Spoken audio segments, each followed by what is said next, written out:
Country delight buffalo milk start చేసాము. First పిల్లలకి ఇచ్చినప్పుడు కానీ, మేము పెరుగు తిన్నప్పుడు కానీ, మేము చిన్నప్పుడు తిన్న ఓల్డెన్ డేస్ గుర్తొచ్చాయి మాకు. మీగడ కానీ, మీగడ కూడా పాలు కాచాక మీగడ బాగా రావడం, అప్పుడు మా చిన్ననాటి రోజులు గుర్తొచ్చాయి అన్నమాట. Omar Khalid JNU activist. ఇతని పేరు మనము పత్రికల్లో, టీవీల్లో చదివాము, విన్నాము. Who is Omar Khalid? What is the story? Omar Khalid story raise చేస్తున్నటువంటి కీలకమైన ప్రశ్నలేంటి? మన దేశంలో చట్టబద్ధ పాలన, రూల్ ఆఫ్ లాకు సంబంధించిన what kind of key questions Omar Khalid story raises? ఒమర్ ఖలీద్ పైన ఉన్న అభియోగాలపైన నేను ఈ వీడియోలో విశ్లేషించడం లేదు. ఆయన ఢిల్లీ అల్లర్లలో ముద్దాయిగా పోలీసులు 2000లో అరెస్ట్ చేశారు. అనేక సంవత్సరాలు, 5 ఏళ్ళైంది ఇప్పటికీ. ఈ 5 ఏళ్ళుగా అనేక కోర్టుల్ని ఆశ్రయించారు, కానీ ఒమర్ ఖలీద్కు బెయిల్ రావడం లేదు. అందువల్ల ఆయన పైన ప్రాసిక్యూషన్ పెట్టిన అభియోగాలు, ఢిల్లీ అల్లర్లలో నిందితులని, భీమా కోరేగాం ఘటనలో కూడా బాధ్యుడని ఆయన పైన కేసులున్నాయి. ఆయన అసోసియేట్స్ పైన ఈవెన్ సెడిషన్, రాజద్రోహం కేసు కూడా ఉంది. సెడిషన్ కేసులన్నింటినీ సుప్రీంకోర్టు నిలిపివేసింది. సో ఆ కేసు కూడా ఉంది. జేఎన్యూలో అఫ్జల్ గురు ఉరికి వ్యతిరేకంగా ప్రొటెస్ట్లో పాల్గొన్నందుకు ఆయన పైన ఆ కేసు కూడా ఉంది. సో అఫ్జల్ గురు పార్లమెంట్లో 2001 పార్లమెంట్ అటాక్లో నిందితుడు. ఆయన ఉరి తీయడం పై దానికి నిరసనగా కూడా ఉన్న కేసులు ఉన్నాయి. అందువల్ల ఒమర్ ఖలీద్ పైన ఉన్న అభియోగాలు కరెక్టా కాదా? ఒమర్ ఖలీద్ మాత్రం తనకు సంబంధం లేదు అని అంటున్నాడు. సో ప్రాసిక్యూషన్ మాత్రం ఢిల్లీ అల్లర్లకు ఆయన నిందితుడిగా పేర్కొంటోంది. తాను సిటిజన్షిప్ అమెండ్మెంట్ యాక్ట్, పౌరసత్వ సవరణ చట్టానికి సవరణలపైన, ఆ చట్టానికి వ్యతిరేకంగా జరిగిన నిరసనల్లో శాంతియుత నిరసన, పీస్ఫుల్ ప్రొటెస్ట్లనే పాల్గొన్నాను తప్ప తనకు అల్లర్లతో సంబంధం లేదు అన్నది ఆయన వాదన. ప్రాసిక్యూషన్ వారి వాదన ఆయనకు సంబంధం ఉందని. ఢిల్లీ అల్లర్లు అయితే దుర్మార్గమైనవి, 53 మంది చనిపోయారు, అలాగే 100 మందికి పైగా గాయపడ్డారు. ఇతని పైన కాన్స్టిట్యూషనల్ క్లబ్ దగ్గర ఒక మీటింగ్లో పాల్గొని వస్తుంటే హత్యా ప్రయత్నం కూడా జరిగింది. దానికి 2 అరెస్ట్ కూడా చేశారు. వాళ్ళకి మాత్రం బెయిల్ వచ్చేసింది, ఇతనికి మాత్రం బెయిల్ రావడం లేదు. అందుకే ఈ ఒమర్ ఖలీద్ స్టోరీ ఏంటి అనేది ముందు చెప్పి ఇతని స్టోరీ రైజ్ చేస్తున్న కీ క్వశ్చన్స్ చెప్తాను. ఒమర్ ఖలీద్ ఒక సాధారణ మిడిల్ క్లాస్ బ్యాక్గ్రౌండ్ నుంచి వచ్చినటువంటి వ్యక్తి. తండ్రి ఒక ఉర్దూ జర్నలిస్ట్, తల్లి యునానీ డాక్టర్. ఒక ముస్లిం కాలనీలో పెరిగాడు. ముస్లింల సామాజిక ఆర్థిక స్థితిగతులు పైన ఆయన కన్సర్న్. ముస్లింలే కాదు, ఆదివాసీలు, ఇతర డౌన్ ట్రాడన్ సెక్షన్స్ పై కూడా ఆయన కన్సర్న్. ఎందుకంటే జేఎన్యూలో ఆయన మోడర్న్ హిస్టరీ స్టూడెంటు.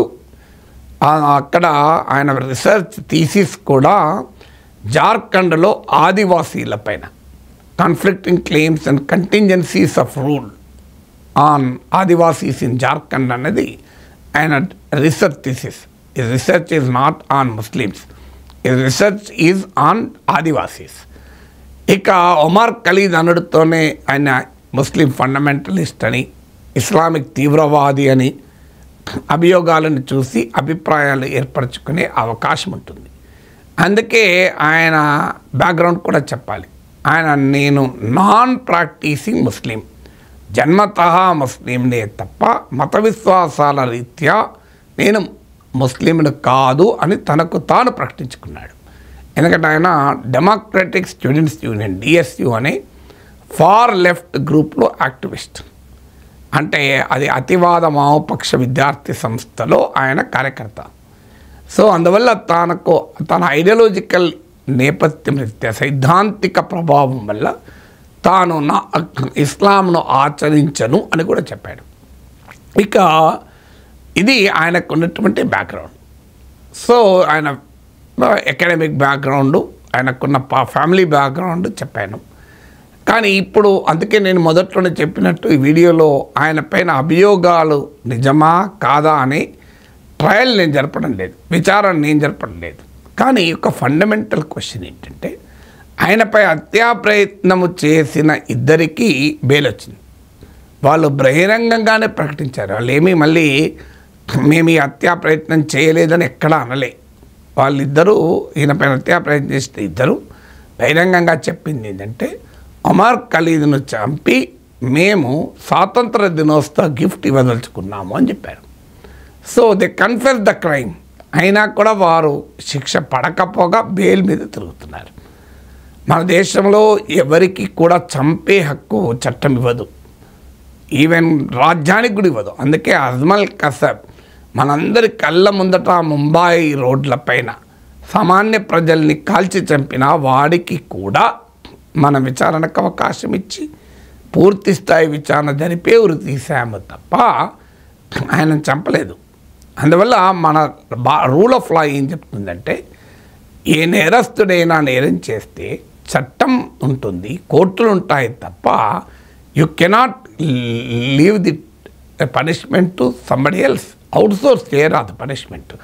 అందువల్ల ఉమర్ ఖలీద్ నేరస్తుడా కాదా అనే చర్చలోకి వెళ్లకుండా చూసిన ఉమర్ ఖలీద్ పైన హత్యా ప్రయత్నము is a criminal act. It is an attempt murder. It's a very serious crime. అంతటి సీరియస్ క్రైమ్లో ప్రత్యక్షంగా ఇన్వాల్వ్ అయ్యే కాకుండా తాను ఆ నేరము చేశారని బహిరంగంగానే ఒప్పుకుంటున్న వారిపైన వారికి శిక్ష ఉండదు, కేసులో వాళ్ళ బెయిల్ వస్తుంది. కానీ ఉమర్ ఖలీద్ తాను ఢిల్లీ అల్లర్లలో వాయిలెన్స్లో తనకు సంబంధం లేదు, తాను ఓన్లీ పీస్ఫుల్ ప్రొటెస్ట్లలో మాత్రమే పాల్గొన్నాను అని ఆయన వాదన.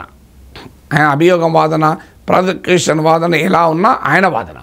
ఈ రెండు వాదనలు ఏది నిజమో కోర్టులో తేలాలి. తేలేదాకా ఎన్నిళ్ళు పడుతుంది? 5 ఏళ్ళైనా కూడా ఇప్పటి వరకు నేను మీడియాలో చదివాను ఛార్జ్ షీట్ దాఖలు కూడా చేయలేదని.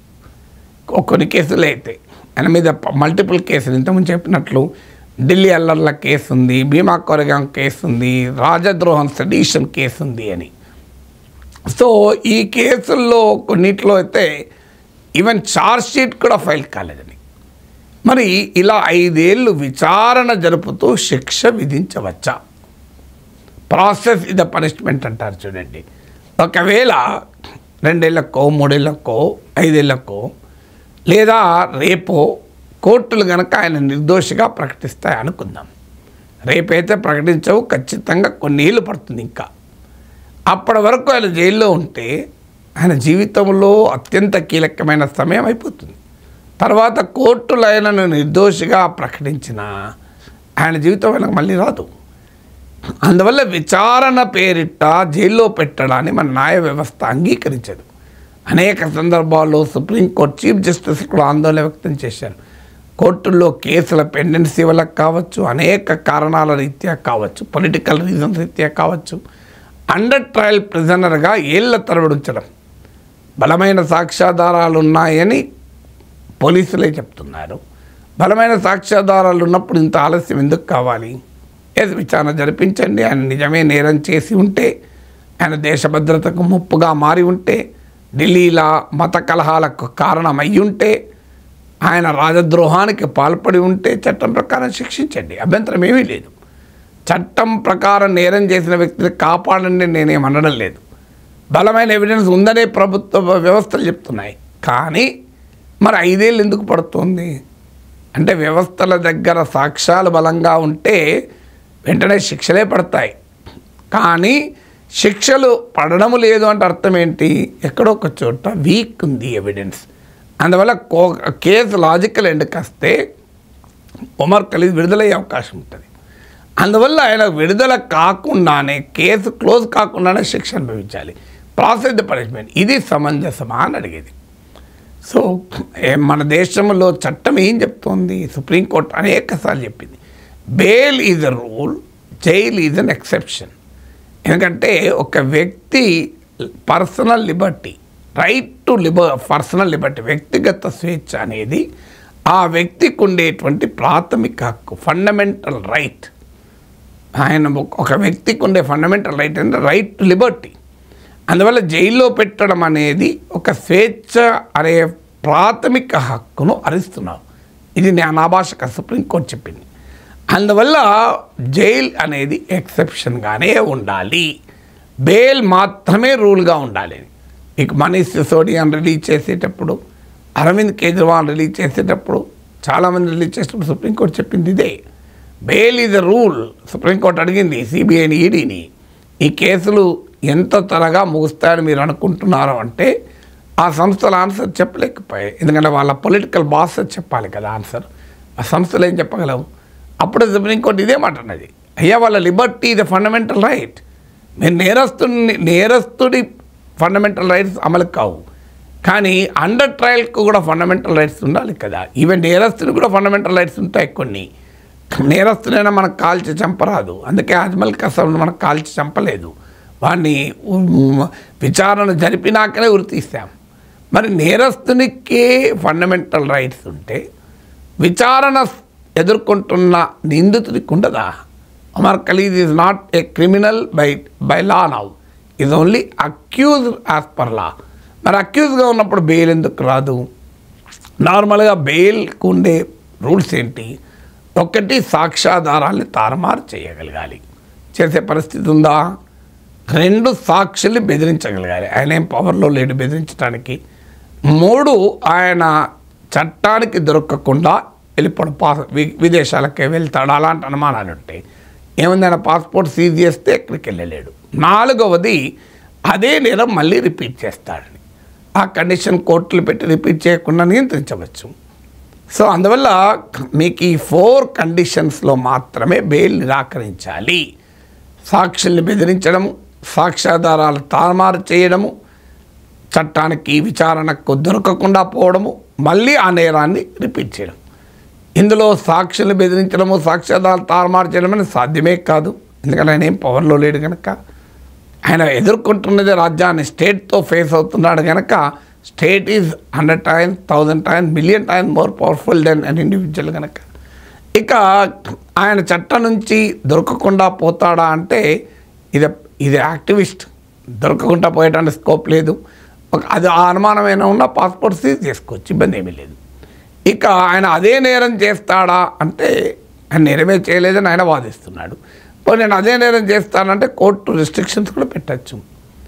మనం చాలా కేసుల్లో చూస్తాం, ప్రతి వారము పోలీస్ స్టేషన్లో రిపోర్ట్ చేయాలి, ఇలాంటివి ఉంటాయి. మరి ఇంత క్లియర్గా చట్టం చెప్తుంటే, సుప్రీంకోర్టు తీర్పులు చెప్తుంటే ఉమర్ ఖలీద్కు ఎందుకు బెయిల్ రావడం లేదు అన్నదే ప్రశ్న. My limited question is, supreme court అభిప్రాయానికి భిన్నంగా 5 ఏళ్ళైనా విచారణ పేరిట జైల్లో ఉండడమే తప్ప ఎందుకు బెయిల్ రావడం లేదు? ఇది ఉమర్ ఖలీద్కే కాదు, ఇది ఎవరికైనా వర్తిస్తుంది. ఇది కేవలం ఢిల్లీ అల్లర్లే కాదు, మాలేగాం బ్లాస్ట్లలో నిందితులకు కూడా ఇదే వర్తిస్తుంది. ఇది ఈ మతం ఆ మతం సంబంధం లేదు, ఈ పార్టీ ఆ పార్టీ అని సంబంధం లేదు.